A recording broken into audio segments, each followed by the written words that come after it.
पतित पावनी गंगा में शवों को बहाए जाने का सिलसिला बुधवार को भी जारी रहा। उत्तर प्रदेश की सीमा से कई शव बहते हुए बक्सर की सीमा की तरफ आए, लेकिन गंगा में महाजाल लगाए जाने के कारण ये शव चौसा के रानी घाट के समीप ही रोक दिए गए। हालांकि इस तरह से शवों को गंगा में बहाया जाना कहाँ तक उचित है अथवा कितना शास्त्र सम्मत है, इन सब विषयों की पड़ताल भी जरूरी थी। ऐसे में हमने प्रसिद्ध कथावाचक आचार्य भारत भूषण महाराज जी से बातचीत की और उन्होंने शास्त्र सम्मत क्या है यह हमारे दर्शकों के लिए जानकारी दी है। आइए सुनते हैं उन्होंने क्या कहा। जो है किसी भी परिस्थिति में बहाया नहीं जा सकता जी। अब रह गई बात शास्त्र के अनुसार जी। कि जो ज्ञान दग्ध हो जाते हैं, जैसे दंडी सन्यासी जिनका दंड सन्यास हुआ है, दंड चिन्ह होता है, दंड लोग लेते हैं। बक्सर में त्रिदंडी सन्यासी हैं, लेकिन त्रिदंड वैष्णवाचार्य लोग होते हैं, यह अर्ध सन्यास है। सन्यास दंड सन्यास होता है। तो दंडी सन्यासी जो होते हैं वो जीते जी अपना श्राद्ध अपने कर लेते हैं और अपनी मुखाग्नि स्वयं अपने मुख में दे लेते हैं, तब दंड सन्यास होता है।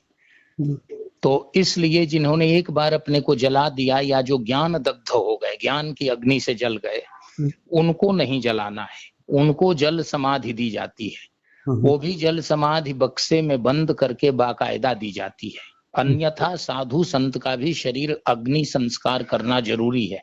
बिना अग्नि संस्कार के वह जीव जो है वह मोक्ष तो प्राप्त ही नहीं कर सकता, उसकी बहुत दुर्गति हो जाती है, इसलिए अग्नि संस्कार जरूरी है। और दूसरी बात कि गंगा जी में कुछ भी ऐसे डालना यह घोर अपराध है। गंगा जी ब्रह्म द्रव है, द्रवीभूत ब्रह्म का, परमात्मा का स्वरूप है।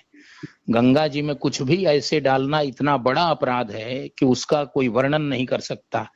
पद्म पुराण में गंगा जी या यमुना जी में पवित्र तीर्थों में स्नान करने के 40 नियम बताए गए हैं। उन 40 नियमों में गंगा जी के 1 किलोमीटर के अंदर कहीं कपड़ा नहीं धोना है, बहुत नियम है।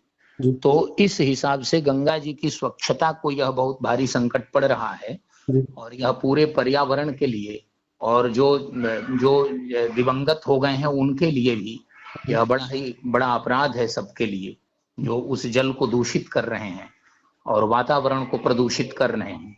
हमारे यहाँ शव हर हालत में जलाया जाए, जो बहुत मासूम बच्चे हैं और कभी कभी अपवाद स्वरूप सर्पदंश इत्यादि हो जाता है, जिनके जीने की संभावना होती है, उनके लिए। और दंडी सन्यासियों का जो है वो तो बाकायदा बक्से में संदूक बनाकर पत्थर का या लोहे का, काष्ठ का अंदर डालते हैं ताकि वो अंदर एकदम अंदर चले जाए। इस तरह से शव को तैरना या उसका पानी के ऊपर ऊपर चलना और बहना यह घोर निंदनीय है, अशास्त्रीय है और नारकीय है। ऐसा भी कहा जाता है कि कुछ संप्रदाय ऐसे हैं जहां जल प्रवाह करने की परंपरा है, इस पे क्या कहेंगे आप? कोई संप्रदाय ऐसा नहीं है। अपने यहाँ हिंदू धर्म में कोई संप्रदाय ऐसा नहीं है। जो है उस तो हमने कही दिया कि केवल दंडी सन्यासियों का है। वो भी ऐसे शव को नहीं फेंकते। सांप वाले भी जो है ना, वो केले का खंभा बांध कर उसमें, ताकि लोगों की नजर पड़े, वो इसलिए वो भी बहुत वो एक्सेप्शनल केस है, अपवाद है। उनके जीने की संभावना रहती है उन्हीं को और सबको नहीं। और वो भी केले का खंभा बांध कर, ताकि वो उसका शरीर इधर उधर न जाए, जी जाए तो लोग उसको बचा लें। और बाकी सन्यासियों का जो शव विसर्जन होता है, जल समाधि जिसको कहते हैं, वो समाधि अंदर होती है, गंगा जी के अंदर या नदियों के अंदर। एकदम वो लोहे का या पत्थर का संदूक जो है अंदर चला जाता है, ऊपर नहीं रहता। ऊपर तैरना जो है अपराध है और इस तरह से किसी का शव डाल देना यह अपराध है, उसका अपमान है।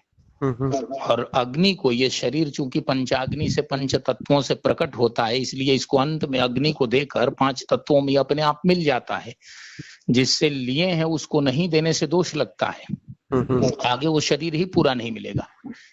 इसलिए ये सरासर अन्याय है, अशास्त्रीयता है और नारकीयता है, इससे बचना चाहिए। बहुत बहुत धन्यवाद आचार्य जी। हम यहाँ लोगों से भी अपील करेंगे कि जो लोग शवों को यूं ही गंगा में प्रवाहित कर दे रहे हैं, ऐसा करके वह अपने परिजनों के, अपने स्वजनों के मोक्ष प्राप्ति में बाधक बन रहे हैं। इसके साथ ही जीवनदायिनी गंगा को भी प्रदूषित कर आने वाली पीढ़ियों के सामने एक बड़ा संकट खड़ा करने जा रहे हैं। ऐसे में सबसे यह आग्रह है कि वह गंगा में शवों को न प्रवाहित करें।